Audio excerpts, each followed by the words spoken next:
السلام علیکم ورحمۃ اللہ وبرکاتہ۔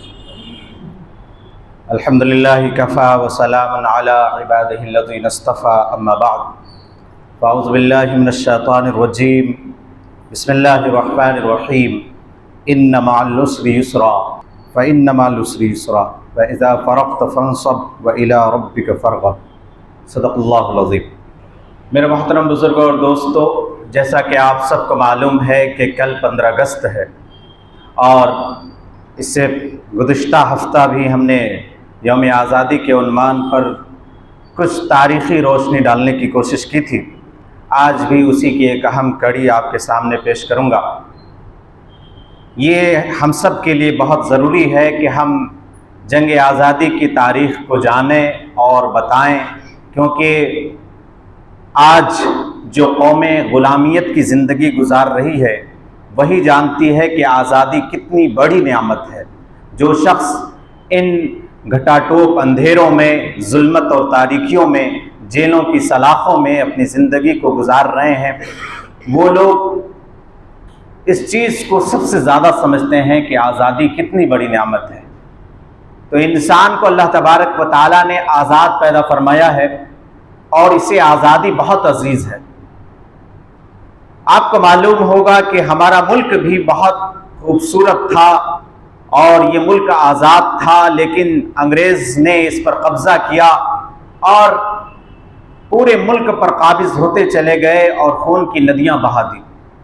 سب سے پہلے انگریزوں کا جو تسلط ہوا وہ بنگال کی سرزمین میں ہوا۔ بنگال کی سرزمین کو جب اس نے اپنے قبضے میں لینا چاہا تو اس چیز کو نواب سراج الدولہ کے نانا نے محسوس کیا، تو اس سے جنگ کی اور نواب سراج الدولہ کے نانا کو فتح بھی ملی۔ اس وقت انگریز کے پیر جم نہ سکے اور شکست سے دوچار ہوا، لیکن اس کے باوجود انگریز نے اپنی پوری طاقت لگائی اور بڑے زور شور کے ساتھ اب دوبارہ میدان میں آیا، اور اس بار میدان میں نواب سراج الدولہ خود میدان میں تھا اور بڑی لشکر کے ساتھ موجود تھا۔ نواب سراج الدولہ بڑے بہادر لیڈر نے اس چیز کو گوارا نہیں کیا کہ ہمارے ملک کو انگریز قبضے میں رکھے اور ہمیں غلام بنا لے، ہماری آزادی چھن جائے، ہمارے گھروں پر، ہماری بیٹیوں پر، ہماری بہنوں پر ان کا قبضہ ہو۔ تو نواب سراج الدولہ نے پوری زور شور کے ساتھ اپنی طاقت کے ساتھ انگریز کا مقابلہ کیا، لیکن میر جعفر جو اس کا وزیر تھا اس نے غداری کی، اور ہمیشہ سے یہ رہا ہے کہ کوئی نہ کوئی منافق ہر دور میں رہا ہے۔ ہمارے دور میں بھی بہت سے منافق ایسے ہیں جو نام کے مسلمان ہیں، لیکن وہ کسی اور کے گن گاتے ہیں، کسی اور کے آستھا پر یقین رکھتے ہیں۔ اسے قرآن پر کوئی یقین نہیں، اسے دین پر کوئی یقین نہیں، اسے حدیث پر کوئی یقین نہیں۔ اسے یقین ہے تو اس زور و شور طاقت پر جس کا آج ولولہ ہے، غلغلہ ہے، اور جس کا شور شرابہ ہے، جس کا آج ڈنکا ہے، آج اس کے ساتھ اپنے مل بیٹھ کر کے مسلمانوں کو بیچنے میں لگے ہوئے ہیں۔ تو اسی طرح سے منافق میر جعفر نے غداریاں کی اور اپنے بہت بڑا لشکر لے کر کے، بہت بڑے فوج کو لے کر کے نواب سراج الدولہ کو تنے تنہا چھوڑ دیا۔ لیکن نواب سراج الدولہ نے اپنے بہادری کے ساتھ مرنا گوارا کیا، لیکن انگریزوں کے سامنے گھٹنے ٹیکنے پر مجبور نہیں ہوئے، ان کے سامنے اپنے آپ کو سرخم نہیں کر دیا، ان کے سامنے اپنے آپ کو حوالہ نہیں کر دیا، بلکہ وہ لڑتے لڑتے شہید ہو گئے۔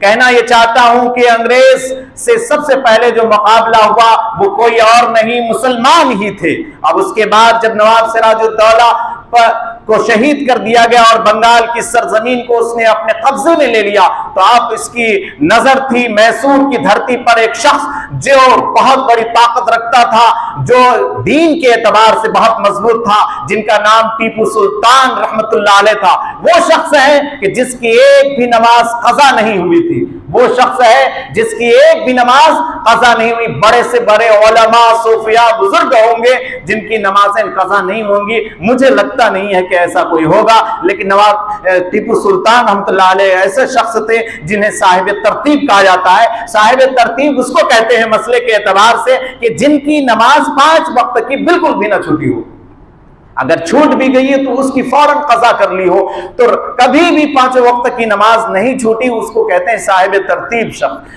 تو صاحب ترتیب تھے وہ، اور